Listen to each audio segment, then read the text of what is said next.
¿Qué estás esperando? Esa es la pregunta de hoy. ¿Qué estás esperando?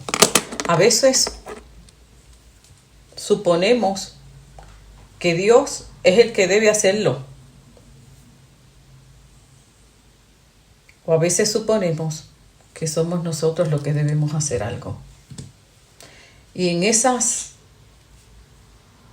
dudas de que a quién le toca, pues terminamos sin hacer nada.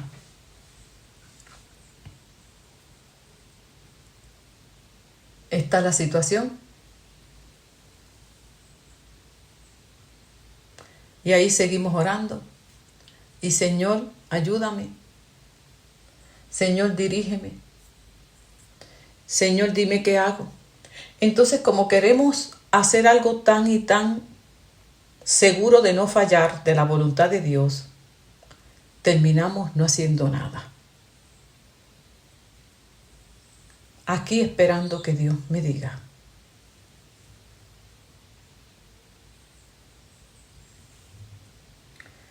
Pero veamos la historia de David y aprendamos de David. Cómo él actuó ante una situación peligrosa, ante una amenaza, ante un imposible para él. Porque esas situaciones de peligro, de amenaza, de sentido de impotencia, nos quedamos ahí paralizados esperando que Dios haga algo o que nos diga exactamente qué hacer. Sin embargo, cuando tenemos a David frente a Goliat, ante este gigante,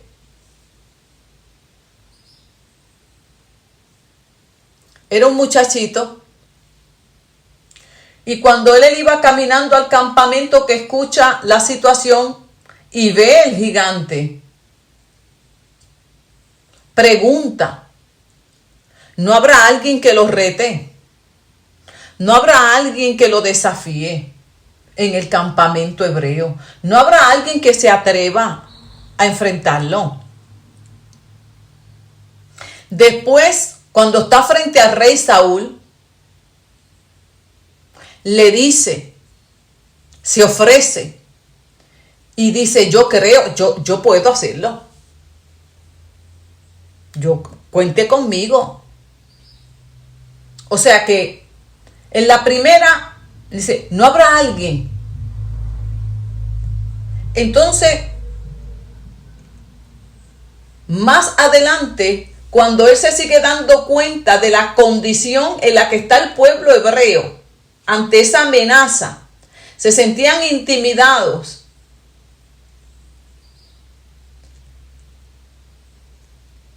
Y está frente al rey. Le cuenta y le habla de él. Le dice, bueno, yo puedo hacerlo. Yo creo que yo puedo.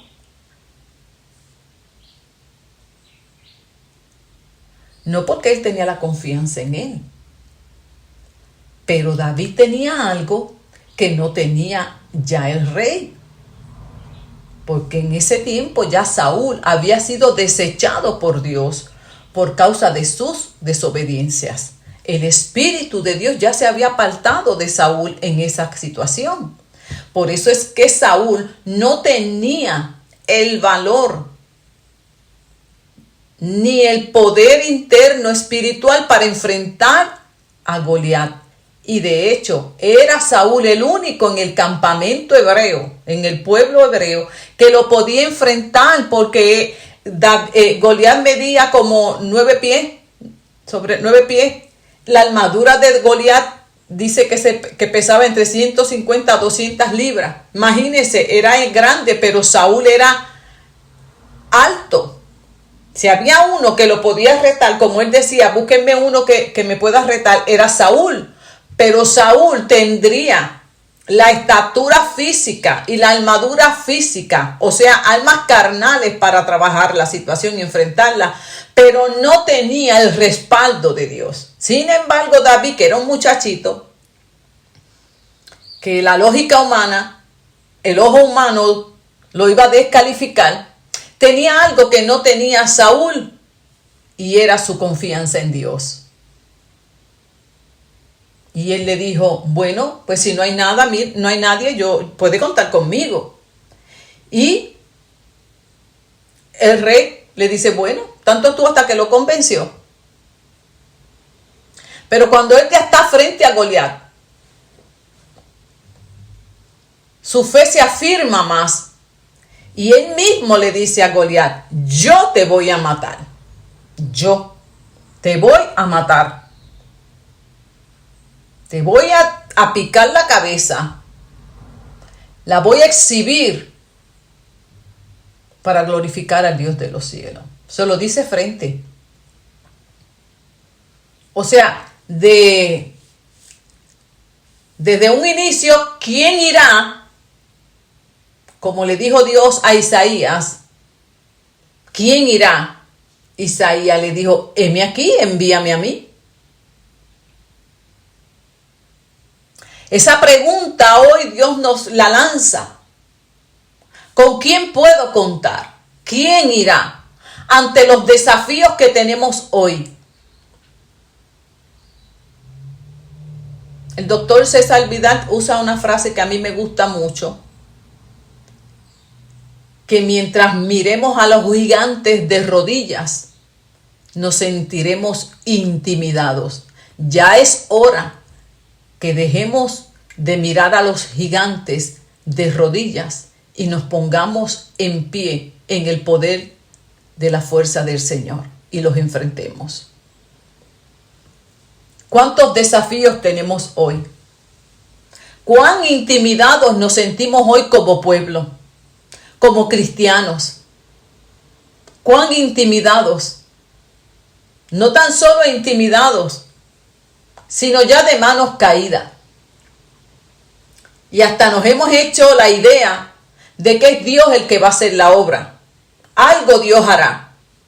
No, vemos aquí en la historia de David que la obra que Dios realiza la hace a través del hombre, a través de los instrumentos, a través de la iglesia. Es la iglesia la que Dios ha puesto para hacer su obra. De la misma manera que ideó un plan de salvación para el hombre, pero fue Jesucristo el que tuvo que descender y colocarse allí en la cruz para que el plan de Dios de redención se estableciera. Jesús tuvo que poner por obra el deseo del Padre allí en la cruz. ¿A quién enviaré? Lo que no se oye en los cielos es el heme aquí, envíame a mí.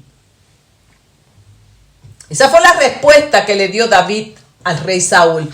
No hay nadie, envíeme a mí. Era el menos cualificado. Era el hazme reír. Hasta Goliat, cuando lo vio, se echó a reír. Pero dice la escritura que cuando el filisteo se acercó para atacarlo, David no se quedó esperando ahí que Dios hiciera el milagro, que Dios enviara ángeles y pelearan por él. No. Y esa es la actitud equivocada que hoy día muchos tenemos en cualquier aspecto de nuestra vida. Ya sea en la situación personal, esperando que Dios obre el milagro, que Dios nos saque del pozo de la desesperación de una manera mágica, que Dios resuelva el conflicto matrimonial sin hacer la parte que corresponde.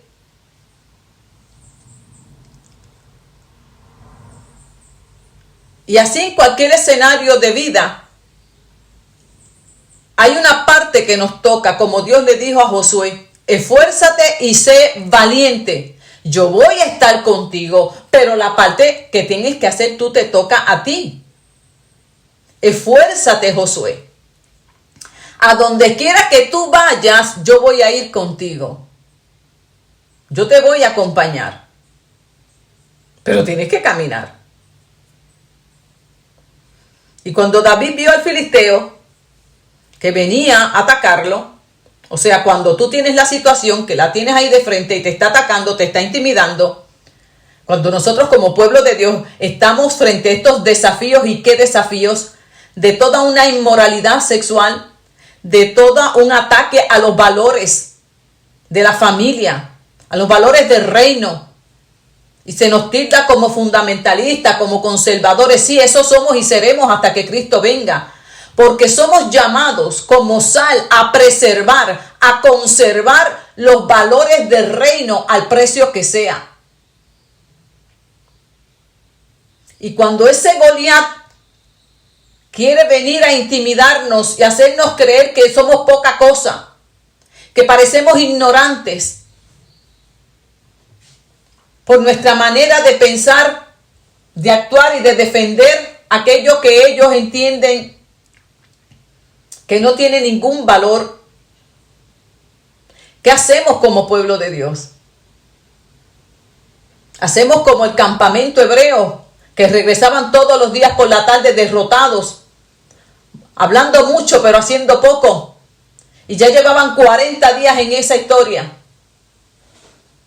Vamos a vencer a Goliat, allá los intimidaba Goliat, como nos intimidan hoy y quieren intimidarnos.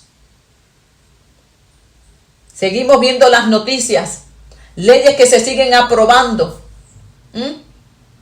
siervos y siervas de Dios que siguen siendo acusados, perseguidos, porque esa es la agenda del diablo, intimidarnos. Y como el pueblo hebreo, ahí viramos todas las tardes derrotados. Pero se levantó un muchachito que tenía toda su confianza puesta en Dios. Confió en Dios, dependió totalmente del poder de Dios y se puso a hacer lo que a él le correspondía. Y en el momento preciso lanzó la piedra y fue el poder de Dios, quien derribó a ese gigante. Humanamente David no tenía la fuerza para derribar a ese Goliat, como ni tú ni yo tenemos la fuerza para derribar las situaciones que nos llegan a nuestra vida. No tenemos la sabiduría ni sabemos cómo hacerlo. Pero cuando ponemos nuestra confianza en Dios, cuando dependemos totalmente de Dios y hacemos lo que nos corresponde en el momento preciso, Él nos dará la salida, nos instruirá. Pero si no caminamos, si no nos movemos, nada acontecerá. Dios le dijo a Noé: necesito que construyas el arca. Voy a traer juicio sobre esta generación. Para que Dios pudiera obrar, Noé hizo su parte. Y Dios siempre cuenta con su pueblo, con la iglesia. Nos hace partícipe. Qué hermoso. Como hizo partícipe Abraham del juicio contra Sodoma y Gomorra. Y gracias a esa participación, a ese conocimiento, Abraham pudo traer salvación a los suyos. Dice que por causa de la fe de Noé, también Dios pudo ¿qué? Ejecutar su juicio. O sea que nosotros colaboramos para que la voluntad de Dios se haga aquí en la tierra. Esos son los grandes misterios de Dios, porque Dios es omnipotente, omnisciente, y Él puede obrar como a Él le parezca y no contar con nosotros. Él es soberano. Pero a Él le plació darnos participación en su obra. Él idea el plan, nos lo revela y nosotros colaboramos con Él. Y a veces tenemos un pensamiento equivocado y seguimos orando que te ora y ora que te ora y esperando que Dios haga lo que a nosotros nos toca hacer. Tal vez ahí estás con toda tu confianza. No, yo estoy confiando en Dios, yo estoy esperando aquí en Dios, pero nada pasa. Hay que ver si hay un elemento indispensable que tú no has puesto, y es sobre todo la parte que te toca a ti hacer. Mientras tú no hagas esa parte, nada va a acontecer. Mientras nosotros como pueblo de Dios no hagamos lo que nos corresponde, bueno, pues el barco seguirá a la deriva. Seguirá a la deriva. David corrió hacia él. David corrió hacia él. No retrocedió. Él le dijo, yo te voy a matar y te voy a matar. Yo te voy a vencer y voy a quitar este oprobio que hay en medio nuestro. Así que Dios hoy nos exhorta a través de la palabra en este consejo, que hay una parte que nos toca hacer a nosotros en cualquier aspecto de nuestra vida. En cualquier aspecto de nuestra vida, en cualquier situación, hay un aspecto importante. Hay un área que nosotros tenemos que cubrir, que hacer. Y así el nombre de Dios será glorificado en tu vida, será glorificado en tu matrimonio, será glorificado en tu familia, será glorificado en su pueblo, será glorificado en nuestra nación. Hay una obra que hacer. Y Dios sigue diciendo, ¿a quién enviaré? ¿Estás listo para decir, envíame a mí? Esa es la parte que falta para que nosotros podamos ver a Dios obrar en medio de nuestra familia, en medio de nuestra misma vida personal, en medio de nuestra nación. Ante tantos Goliat que tenemos, ante tantos desafíos que tenemos hoy día, ante tanto ataque que tenemos como pueblo de Dios, no es tiempo para retroceder. No es momento para regresar a casa derrotados. Es momento para que nos levantemos confiados en que Dios estará con nosotros y no nos dejará en vergüenza. Pero nos toca a nosotros caminar hacia adelante por encima del desafío que tengamos. Es hora de hacer algo, y ese algo nos toca a nosotros.